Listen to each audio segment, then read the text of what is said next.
Hello పిల్లలు, welcome to my YouTube channel kids tutorials.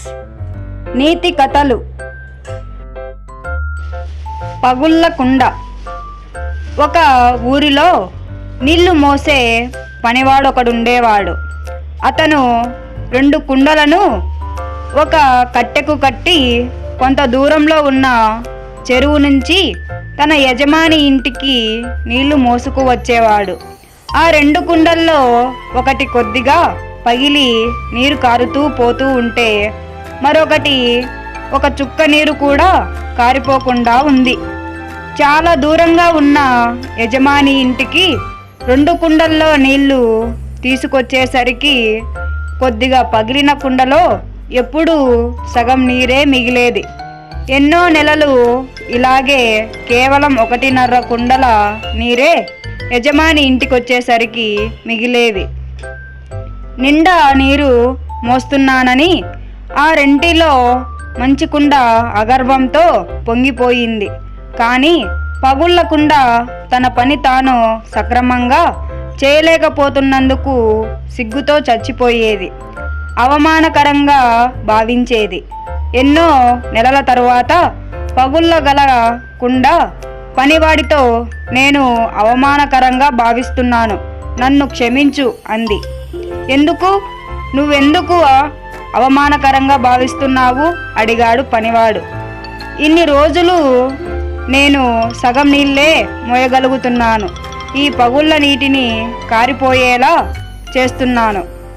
నా వల్ల నీకు అదనపు పని అవుతుంది, నీ కష్టానికి తగ్గ ఫలితం దక్కట్లేదు అని నసిగింది ఆ పగుళ్ళ కుండ.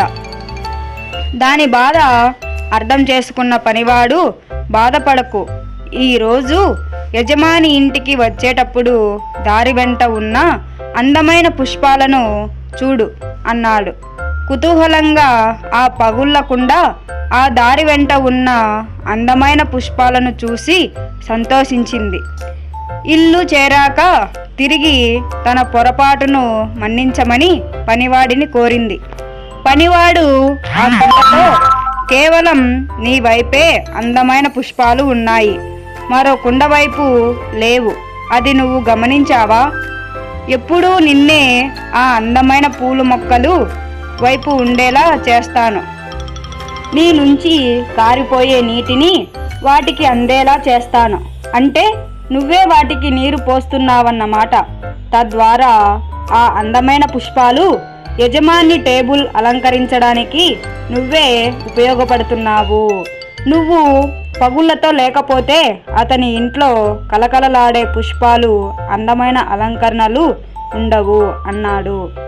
పగుళ్ళ కుండ తన బాధను అర్థం చేసుకోవడమే కాకుండా తన లోపాన్ని ఇలా సద్వినియోగం చేసుకుంటున్నందుకు పనివాడికి కృతజ్ఞతలు చెప్పింది. మనలో లోపాలున్న పగళ్ళ కుండ మాదిరిగానే మనము ఎన్నో అద్భుతాలు సాధించగలం. మనం ఇతరులను సంతోషించగలం. మన తెలివితేటలతో దేవుడికే గాక మానవాళికి కూడా సేవ చేయగలం. మనం మన జీవితంలోని ప్రతి నిమిషాన్ని ఆనందంగా ఉండేలా చేసుకోగలం. పంటలో వాటా.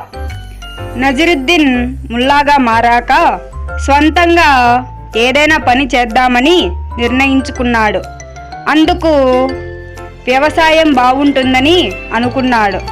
ఒక ఆసామి దగ్గరకు వెళ్ళి పొలం అద్దెకిస్తే వ్యవసాయం చేసుకుంటానన్నాడు. ఆ ఆసామి జిత్తులమారి. నజరుద్దీన్ వ్యవసాయానికి కొత్త అని కనిపెట్టి, అలాగే నా భూమిలో నీవు పంట వేసుకో, కానీ అద్దె కట్టాలి అన్నాడు. అలాగే, అద్దె ఎంత అడిగాడు నజరుద్దీన్. పొలం పండిన తర్వాత భూమిపైన ఉన్న పైరంతా నాకు ఇచ్చేయాలి, అదే అద్దె అన్నాడు. ఆ కుటీల ఆసామి అలాగే అని నజరుద్దీన్ ఆ రోజు నుండే పొలం పనుల్లో నిఘ్నమయ్యాడు. కొంతకాలానికి పొలం పండే సమయం వచ్చింది. కోత కూడా అయిపోయిందని తెలిసిన ఆసామి తన వాటా కోసం నజరుద్దీన్ దగ్గరికి వెళ్ళాడు. భూమిపైన ఉన్న పైరంతా కోసి సంచుల్లో ఎక్కించాను, తీసుకువెళ్ళండి అన్నాడు. ఆసామి సంచుల్లో చూస్తే అన్నీ ఆకులే ఉన్నాయి. తనను మోసం చేశాడని న్యాయమూర్తి దగ్గర ఫిర్యాదు చేశాడు. ఆయన నజరుద్దీన్కి కూడా పిలిపించి విచారించాడు. ఈ ఆసామి చెప్పేది నిజమేనా అని అడిగాడు. అవును, నిజమే అన్నాడు నజరుద్దీన్. మరి మోసం చేశావెందుకు అడిగాడు. మోసం ఏం ఉంది, ఆయన భూమిపైన పైరు కావాలన్నాడు. నేను వేరుశనగ వేశాను. ఆయన కోరినట్టే భూమిపైన ఉన్నదంతా ఆయనకిచ్చి గింజలు నేను తీసుకున్నాను అన్నాడు నజరుద్దీన్. నజరుద్దీన్ తెలివికి న్యాయమూర్తి మెచ్చుకొని అన్యాయమైన వాటా అడిగినందుకు ఆసామిని చివాట్లు పెట్టాడు. మరిన్ని కథల కోసం subscribe to my YouTube channel kids tutorials.